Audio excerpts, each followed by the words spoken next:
Почитуван председател на Собранието, почитувани пратеници, почитувани граѓани. Растејќи во семејство, каде законот и адвокатурата е константно присутна, како дел од едно малцинство кое што низ вековите секогаш приматот го давало на законот и на медицината, од најмала возраст ми велеле дека без земски закон или вера, луѓето би биле исклучително опасни битија. Законот е важен за едно општество затоа што служи како норма за однесување на граѓаните.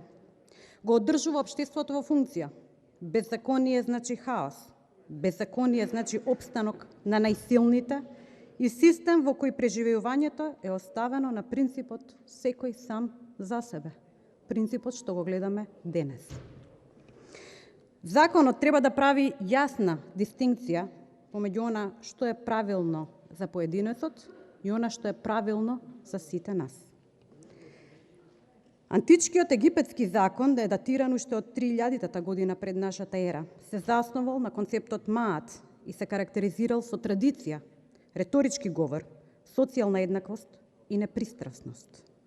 До 22 век пред нашата ера, Урнааму, античкиот сумерски владател, го формулирал првиот законник што постои, кој се состои од каузичките изјави ако нашата ера кралот Хамураби понатаму го развил Вавилонскиот закон, кодирајќи го и впишувајќи го во камен, денес познат како Кодекс Хамураби. Стариот грчки јазик нема збор за закон како апстрактен концепт, задржувајќи разликата помеѓу божествениот закон, темис, човечкиот декрет, номос и обичајот, дики. Оти потреба од закон секогаш имало. Кога ќе видите како судијка или судија седи на суд, вие всушност гледате резултат од 1000 години правна еволуција. Семето на современиот правосуден систем го посеа Хенри II, кој формираше жири составено од 12 локални витези за решавање на спорови околу земјишта. Оти потреба од судови и судии секогаш имало. Меѓутоа, на што се сведува правосудниот систем во хибриден режим? Па видите дали ќе препознаете нешто. Типично, вели, авторитарните лидери ги третираат законите и судовите на инструментален начин и се обидуваат да ги одржат судиите зависни и одговорни на нивните желби. Водачите на воспоставените авторитарни режими им даваат моќ на судиите само за да стегнат легитимитет за режимот и да ги држат неговите службеници одговорни, но понекогаш по цена на судската независност. Мешавината на независност, моќ и отчетност на судиите во ваквите држави се разликува од она што се наоѓа во демократските, а неформалните практики често го одредуваат значењето на судската моќ. Овие образци имаат сериозни последици за правната транзиција. Дали ќе препознаете и функции на судовите во хибридни режими од следново? Што ги мотивира, вели, државните лидери да основаат судски институции со различен степен на автономија? Следејќи го Шапиро, идентификуваме 5 основни функции на судовите во авторитарни држави.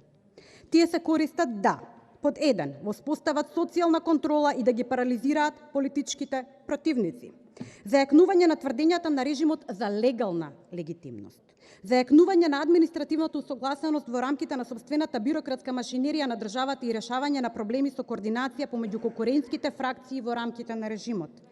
Олеснување на трговијата, инвестициите за личен бенефит. Спроведуваат контраверзни политики за да се овозможи политичко дистантирање од основните елементи на режимот, односно истиот да биде очигледен или барем помалку очигледен.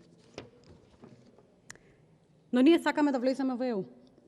Пристапот, вели ЕУ, до ефикасен систем за правда е суштинско право кое е основата на европските демократии, признаено од уставните традиции заеднички за земјите членки.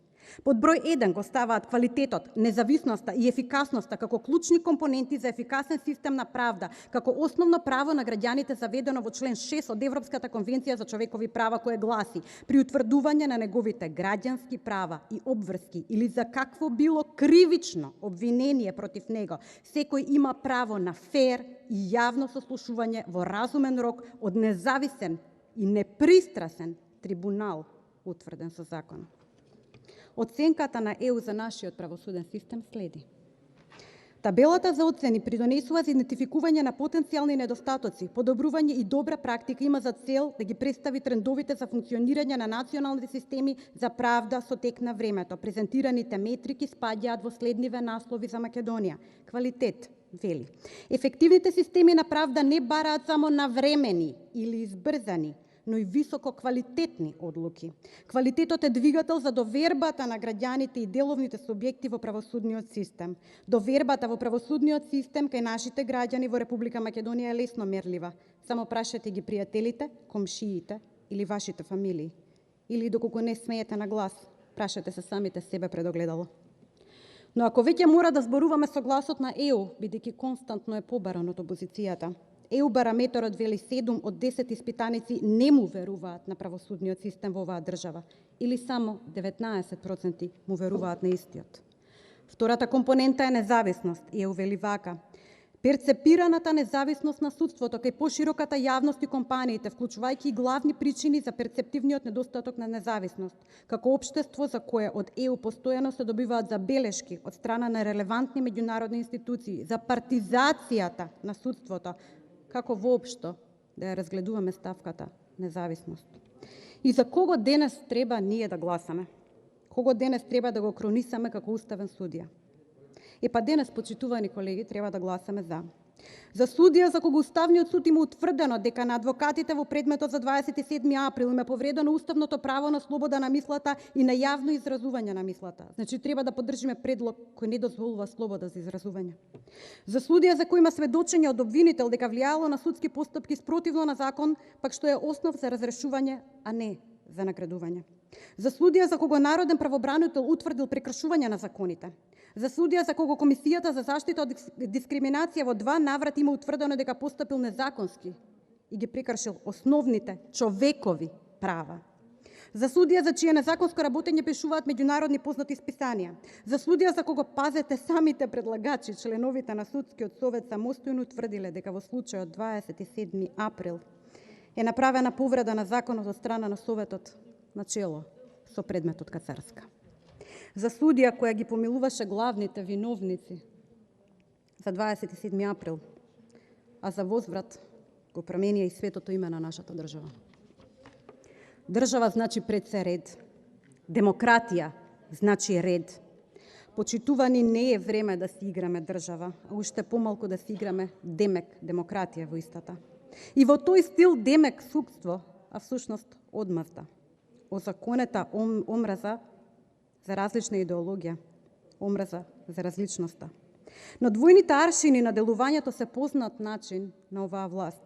Од една страна зборат во јавноста и меѓународните институции како нешто прават во судството, како ќе предлагаат само квалитетни суди, но ова ме потсеќа на времето кога сите во хор бараа оставка од мене поради тоа што сум држала прес пред пано со името Република Македонија.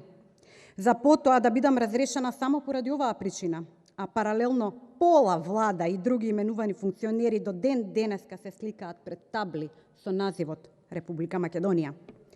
Но почитувани, ниту мене ми одземавте љубовта кон Македонија, исто како што Кацарска не успеа да им одземе љубовта кон Македонија на луѓето кои ги осуди на драконски казни, ниту ги уплаши, ниту ги понижи. Оти знаете, на крај на денот, љубов е љубов. Само размислете кого денес кронисуваме, па баш вака и право во ЕУ.